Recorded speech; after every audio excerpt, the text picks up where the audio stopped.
నమస్తే, welcome to BRK. నేను చక్కెర్ల ఝాన్సీ. జపాన్లో భారీ భూకంపం సంభవించింది. కొత్త సంవత్సరంలో వచ్చిన ఈ భూకంపం తీవ్రత రెక్టార్ స్కేలుపై 6.2గా నమోదైనట్లు జపాన్ వాతావరణ సంస్థ తెలిపింది. మంగళవారం ఉదయం 10:18 సమయంలో చుగోకు రీజియన్లోని షిమనే ప్రిఫెక్చర్లో భూ ప్రకంపనలు వచ్చినట్లు ఏజెన్సీ వెల్లడించింది. జపాన్లో పశ్చిమ నగరమైన యాసుగిలో భూకంప తీవ్రత 5 పాయింట్లు నమోదైనట్లు స్థానిక వాతావరణ కేంద్రం తెలిపింది. ఈ సమయంలో జపాన్ చిగురుటాకులా వణికిపోతుంది. షాపింగ్ మాల్స్, ఇళ్లలోని వస్తువులు కింద పడిపోగా సీలింగ్ ఫ్యాన్లు ఊగటాన్ని చూసి ప్రజలు భయాందోళనకు గురయ్యారు. కొద్దిసేపటికి అదే ప్రాంతంలో 4.5, 5.1, 3.8, 5.4 తీవ్రతతో చిన్న ప్రకంపనలొచ్చాయని, ఎలాంటి సునామీ హెచ్చరికలు జారీ చేయలేదని జపాన్ వాతావరణ సంస్థ అంటే జపాన్ మెటీరియాలజికల్ ఏజెన్సీ తెలిపింది. ఇంత భారీ భూకంపం వచ్చినా ఎలాంటి ప్రాణ నష్టం జరగలేదని అధికారులు వెల్లడించారు. సుమారు 125 మిలియన్ల జనాభా నివసించే జపాన్లో ప్రతి ఏడాది దాదాపుగా 1500 భూకంపాలు నమోదవుతున్నట్లు నిపుణులు పేర్కొన్నారు.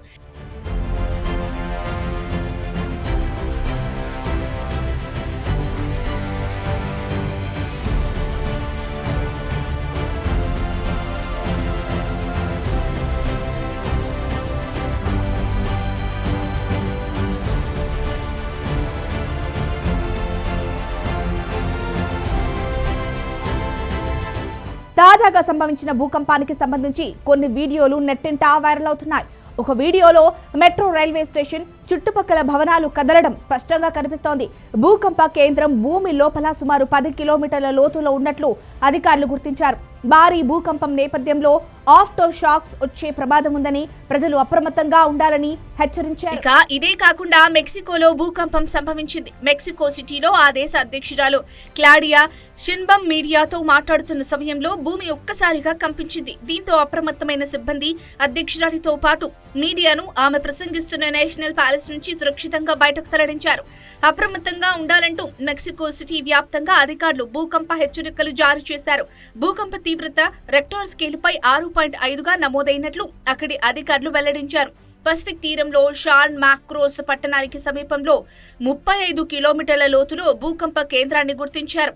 అయితే ఎంత మేర నష్టం వాటిల్లిందన్న దానిపై అధికారిక సమాచారం రాలేదు. భూ ప్రకంపనలతో మెక్సికో సిటీలోని ప్రజలు ఒక్కసారిగా ఆందోళనకు గురయ్యారు.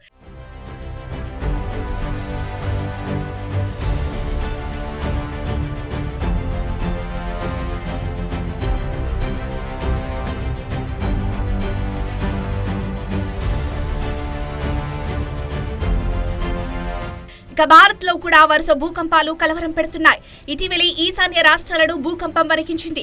ఇప్పటి వరకు ఎటువంటి ఆస్తి నష్టం గానీ, ప్రాణ నష్టం గానీ నమోదు కాలేదు.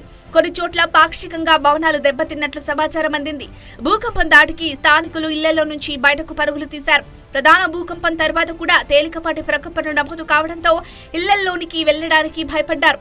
అస్సాం, త్రిపురల్లో ఈ తెల్లవారుజామున జంట భూకంపాలు సంభవించాయి. అస్సాం మోరేగావ్లో తెల్లవారుజామున 5:17 భూమి ప్రకోపించింది. రెక్టార్ స్కేలుపై దీని తీవ్రత 5.1గా రికార్డయింది. 26.37 ఉత్తర అక్షాంశం, 92.29 తూర్పు రేఖాంశం వద్ద గల ప్రాంతాన్ని భూకంప కేంద్రంగా గుర్తించినట్లు నేషనల్ సెస్మాలజీ సెంటర్ వెల్లడించింది. ఉపరితలం నుంచి 50 కిలోమీటర్ల దిగువన టెక్టానిక్ ప్లేట్లలో చోటు చేసుకున్న కదలికల వల్ల భూకంపం సంభవించింది. అంతకుముందు ఈ వేకువజామున 3:33 సమయంలో త్రిపురలో భూమి కంపించింది. దీని తీవ్రత రెక్టార్ స్కేలుపై 3.9గా రికార్డయింది. రెక్టార్ స్కేలుపై దీని తీవ్రత 5.1గా రికార్డయింది.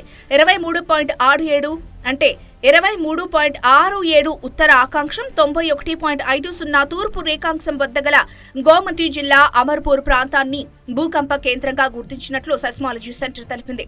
ఉపరితలం నుంచి 54 కిలోమీటర్ల దిగువన ఫలకాల్లో చోటు చేసుకున్న కదలికల వల్ల భూకంపం సంభవించినట్లు వివరించింది.